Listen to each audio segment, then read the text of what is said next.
Balik lagi ke YouTube please. Yuk kita mulai nonton aja. Jangan lupa subscribe.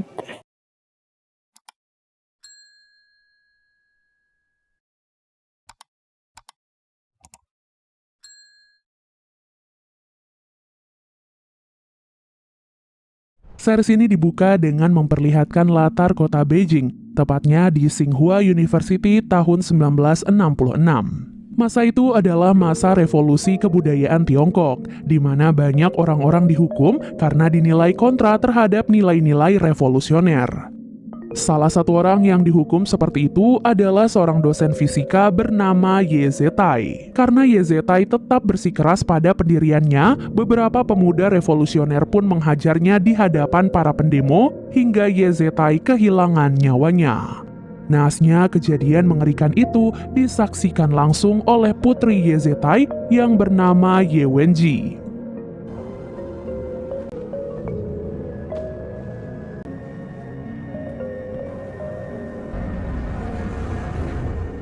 Scene lalu beralih ke masa depan memperlihatkan seorang detektif bernama Dashi yang sedang menyelidiki kasus kematian ilmuwan bernama Dr. Siddiq Muhammad. Dari TKP, Dashi melihat catatan hitungan mundur persis seperti bukti yang ia temukan pada kasus kematian serupa. Hitungan mundur itu terlihat seperti sisa waktu hidup yang dimiliki oleh si korban. Dan saat waktunya habis, si korban akan ditemukan dalam keadaan telah mati bunuh diri. Kasus kematian janggal ini membuat Dashi penasaran, apakah para korban benar-benar bunuh diri atau dibunuh oleh seseorang. Di tempat lain, tepatnya di pusat akselerator partikel Universitas Oxford, kita pun diperlihatkan pada seorang pimpinan proyek bernama Vera Ye. Ia datang ke sana menemui bawahannya yang bernama Soul.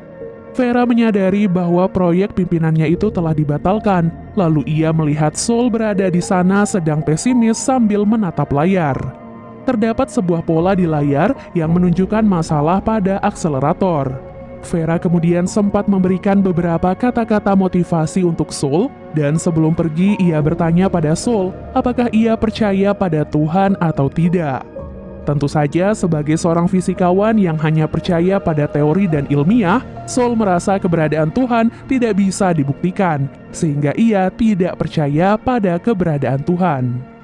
Setelah pergi meninggalkan Soul, Vera bergerak ke tempat proyeknya dan memutuskan untuk bunuh diri di tempat itu.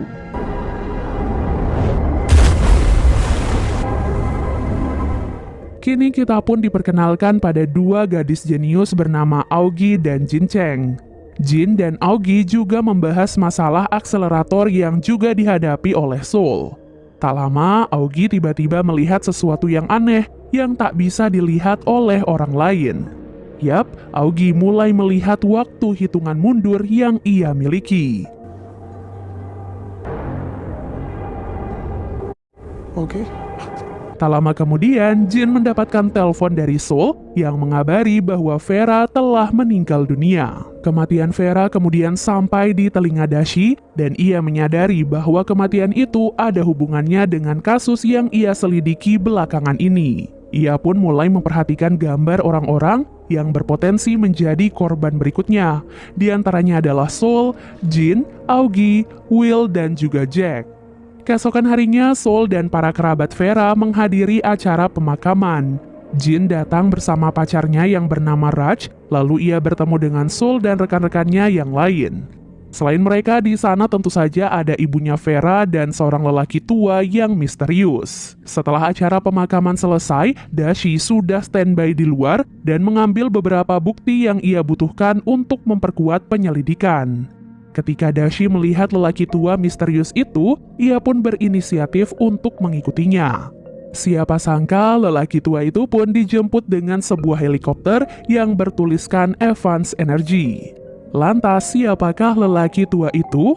Malam harinya, Jin, Aogi, Soul, Will, dan Jack berkumpul untuk membahas kejanggalan atas kematian Vera.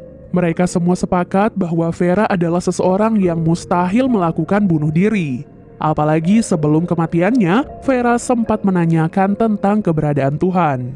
Di saat yang lain sibuk membicarakan tentang kejanggalan kematian Vera, Augie malah termenung memikirkan apa maksud dari hitungan mundur yang ia lihat. Karena merasa frustasi, Augie pun keluar untuk merokok dan menenangkan diri. Di luar, ia pun bertemu dengan seorang gadis misterius yang mencoba mengajaknya berbicara. Secara mengejutkan, wanita itu berkata bahwa ia mengetahui permasalahan yang Augie alami. Ia tahu tentang hitungan mundur yang Augie lihat, dan ia memperingatkan kepada Augie bahwa akan ada hal buruk yang terjadi jika waktunya sudah habis. Hanya ada satu cara yang bisa menghentikan hitungan mundur itu, yaitu dengan cara berhenti dari pekerjaannya saat ini dan menutup laboratoriumnya. Lebih jauh lagi, wanita itu pun menyuruh Augie untuk keluar besok tepat saat tengah malam dan menatap ke langit. Scene lalu beralih memperlihatkan Inner Mongolia Cina pada tahun 1967. Saat itu terlihat Ye Wenji yang bekerja keras sebagai buruh pemerintah. Di sana ia pun berkenalan dengan seorang lelaki bernama Bai Mulin. Bai Mulin memberikan sebuah buku berjudul Musim Sunyi Senyap, sebuah buku berbahasa Inggris yang menuliskan tentang bagaimana orang-orang meracuni dunia akibat penghancuran lahan seperti yang saat ini mereka lakukan. Sejak pertemuan itu, Ye Wenji dan Bai Mulin pun menjadi semakin dekat, sampai suatu hari, buku itu pun ditemukan oleh pihak militer dan akhirnya disita. Pihak militer menganggap apa yang Wenji lakukan adalah sebuah propaganda dan ia diancam akan mendapatkan hukuman yang sangat berat. Terlebih, ia memiliki rekam jejak sebagai putri seorang pemberontak. Ye Wenji kemudian memilih untuk tidak melaporkan Bai Mulin dan memilih untuk mengorbankan dirinya sendiri. Di dalam penjara, Wenji ditemui oleh seorang wanita yang meminta tanda tangannya untuk memberatkan hukuman bagi orang-orang yang melakukan pemberontakan, termasuk mendiang ayah Wenji. Wanita itu menyebutkan bahwa ada beberapa orang anggota kelompok ayah Wenji yang masih menyebarkan ide-ide berbahaya. Namun Wenji tentu saja menolak untuk tanda tangan dan bersaksi atas pernyataan itu. Sehingga ia pun akhirnya disiram dengan seember air yang membuatnya mengalami demam tinggi. Setelah itu, Ye Wenji malah dipindahkan ke sebuah fasilitas rahasia milik pemerintah karena kejeniusan dan kepintaran Wenji dinilai dapat membantu sebuah proyek rahasia yang sedang dijalankan oleh pemerintah. Kembali ke masa depan, hari itu Jin datang ke rumah Vera dan menemui Ibu Vera untuk menanyakan beberapa hal. Ibu Vera mengaku tidak merasakan keanehan apapun sebelum kematian Vera, kecuali satu kebiasaan janggal yang dilakukan Vera sebelum kematiannya. Di mana beberapa hari terakhir Vera sering memainkan sebuah game dengan menggunakan sesuatu semacam helm misterius. Uniknya, helm itu tidak terhubung dengan perangkat apapun, hanya seperti helm besi yang biasa. Namun di balik itu semua, ada satu fakta lagi yang cukup mengejutkan, di mana Ibu Vera ternyata adalah Ye Wenji. Sesampai di rumah, Jin penasaran dengan helm besi itu, jadi ia pun mulai mencobanya. Level 1. Setelah mengenakannya, Jin seolah berpindah ke suatu tempat, namun semuanya terasa sangatlah nyata.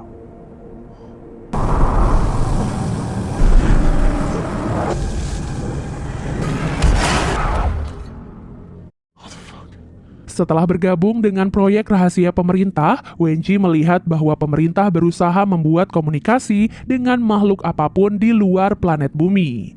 Mereka secara rutin mengirim transmisi ke luar angkasa, namun sampai saat ini belum juga mendapatkan balasan. Kembali ke masa depan, Augie menuruti perintah wanita aneh malam itu dan ia mengajak Soul untuk menjadi saksi. Tepat di tengah malam seperti yang telah dikatakan, Augie dan Soul serta seluruh orang di dunia menyaksikan sebuah peristiwa misterius, di mana bintang berkedip seolah sedang mengirimkan sinyal komunikasi. Peristiwa itu tentu mengejutkan banyak orang. Namun ada beberapa orang yang berteori bahwa peristiwa itu hanyalah sebuah rekayasa, mengingat tidak ada satupun satelit yang menangkap kejadian tersebut. Setelah membuktikan apa yang dikatakan oleh wanita aneh sebelumnya, Augie akhirnya memutuskan untuk menuruti perkataan wanita tersebut, di mana ia harus menghentikan proyek ilmiahnya dan menutup laboratoriumnya. Secara mengejutkan, apa yang dikatakan oleh wanita itu benar-benar terjadi, di mana hitungan mundur yang dilihat oleh Aogi tiba-tiba menghilang. Tak lama kemudian, Aogi ditemui oleh Dashi. Dashi menginterogasi Aogi terkait kematian Vera dan menunjukkan foto Mike Evans, pemilik Evans Energy, perusahaan minyak swasta terbesar di dunia. Memang suatu fakta yang mengejutkan, Vera memiliki hubungan dengan seseorang seperti Mike Evans. Namun yang lebih mengejutkan, Dashi menunjukkan rekaman CCTV saat pertemuan Aogi dan wanita aneh sebelumnya, di mana wanita itu ternyata tidak terlihat di CCTV, seolah-olah ia adalah hantu atau ia terhapus dari CCTV tersebut. Lantas mengapa wanita itu meminta Aogi untuk berhenti dari pekerjaan dan menutup laboratoriumnya? Seolah-olah ia ingin menghentikan para ilmuwan jenius seperti Aogi serta para ilmuwan yang ditemukan mati bunuh diri. Di masa lalu, Wenji membuat sebuah teori tentang transmisi komunikasi ke luar angkasa. Setelah membaca artikel seorang ilmuwan bernama Dr. Peterson dari California, Wenji mendapatkan kesimpulan bahwa mereka harus menargetkan matahari jika ingin memperkuat sinyal untuk mengirim transmisi ke luar angkasa. Sayangnya, teori itu ditolak oleh komisaris karena dianggap sebagai ide yang radikal. Meskipun idenya ditolak, namun Wenji tetap nekat melakukan hal itu tanpa sepengetahuan siapapun.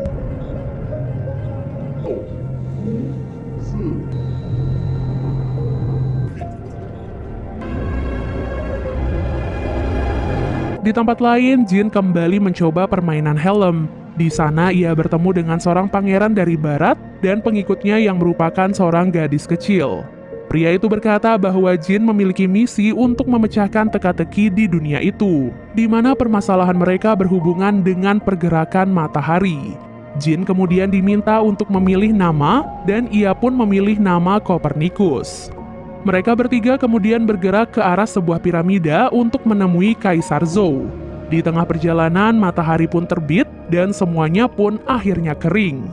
Sebuah batu tempat mereka berlindung hanya cukup untuk 2 orang, sehingga pangeran itu pun mengorbankan pengikutnya. Gadis kecil itu kemudian membaringkan tubuhnya di atas tanah dan membiarkan tubuhnya mengering. Setelah matahari terbenam, mereka pun keluar dari persembunyian. Sang pangeran berkata bahwa meskipun pengikutnya mengering, mereka bisa merehidrasinya saat era stabil tiba. Oleh sebab itulah, ini tugas pangeran dan Copernicus untuk membantu kaisar menciptakan era stabil. Keesokan harinya, Jin langsung menceritakan tentang helm itu kepada Jack. Ketika Jack mencobanya, ia pun sama terkejutnya seperti saat Jin pertama kali mencoba helm itu. Namun uniknya, karena helm itu sudah digunakan oleh Jin, Jack dianggap bukanlah pemain di sana, dan ia pun langsung ditebas oleh seorang wanita. This is not normal. Di waktu yang sama, Dashi pergi berziarah ke makam mendiang istrinya. Saat sedang berziarah, ia pun ditemui oleh seorang wanita aneh, di mana wanita itu adalah wanita yang sama yang ditemui oleh Aogi. Lantas, siapa sebenarnya wanita ini dan apa tujuannya melakukan semua itu? Di lain pihak, Jack yang pulang ke rumah menemukan helm yang sama di dalam rumahnya. Bersama helm itu tertulis sebuah surat bertuliskan "Kami mengundangmu untuk bermain". Tidak seperti Jin, di sana Jack bertingkah sangat konyol dan menghajar seorang pria yang menyambutnya. Oh ya, selain pria itu, di sana juga ada si gadis kecil yang ternyata juga muncul di dalam permainan Jack. Di dalam permainannya, Jin dan pangeran dari barat berusaha membantu Kaisar Zhou untuk menciptakan era stabil. Jin yang datang dari masa depan mengaitkan pergerakan matahari dengan ilmu fisika, di mana hal itu bertentangan dengan pangeran yang menggunakan cara kuno. Setelah pangeran menyelesaikan ritualnya, era stabil benar-benar datang. Saat itulah mereka merehidrasi semua orang-orang yang mengering termasuk si gadis kecil.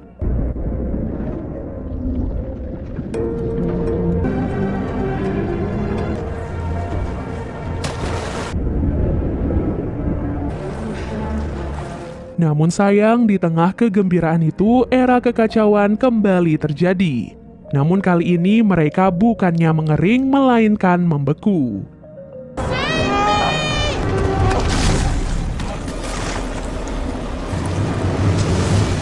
Setelah kejadian itu, Jin ditemui oleh seorang wanita yang mengatakan bahwa ia telah gagal menyelamatkan peradaban tersebut. Namun, meskipun Jin gagal, ia dinilai telah berhasil membuktikan keunggulan ilmu pengetahuan dibandingkan mistisisme. Oleh sebab itulah, ia pun berhasil naik ke level 2, namun di level itu ia berharap Jin bisa menyelamatkan peradabannya. Di tahun 1977, Ye Wenji bertemu dengan Mike Evans. Ye Wenji dikirim oleh atasannya untuk mencari lokasi untuk membangun laboratorium astronomi radio. Dan kebetulan lokasi itu ditinggali dan dijaga oleh Mike Evans. Tentu saja Mike langsung menolak gagasan itu dan Ye Wenji diam-diam akan membantunya menghentikan pembangunan laboratorium tersebut. Rekannya pun menyadari perbuatan Wenji yang berusaha membantu Mike Evans. Oleh sebab itulah, rekannya pun merayu Wenji dengan memberikan informasi terkait seorang wanita bernama Tang Hongjing, di mana Tang Hongjing adalah salah satu orang yang membunuh ayah Ye Wenji di awal film. Wenji pun langsung menemui Hongjing yang sekarang bekerja sebagai buruh. Wenji mendesaknya untuk bertobat dan meminta maaf atas perbuatannya pada sang ayah, namun Hongjing malah menolak. Hal itu pun kembali memicu dendam Wenji atas kematian sang ayah, sehingga ia pun berniat untuk menghancurkan mereka semua. Tepat setelahnya, Wenji mendapatkan transmisi pesan dari luar angkasa berkat teorinya tentang matahari. Namun dalam pesan itu tertulis bahwa sang pengirim menyuruh Wenji untuk tidak membalas pesan tersebut, karena hal itu akan mengundang para alien untuk datang ke bumi dan menaklukkan dunia. Setelah membaca pesan itu, Wenji malah membalas pesan tersebut dan menawarkan kesepakatan, karena ia memang menginginkan kehancuran dunia akibat ketidakadilan yang diterima oleh ayahnya.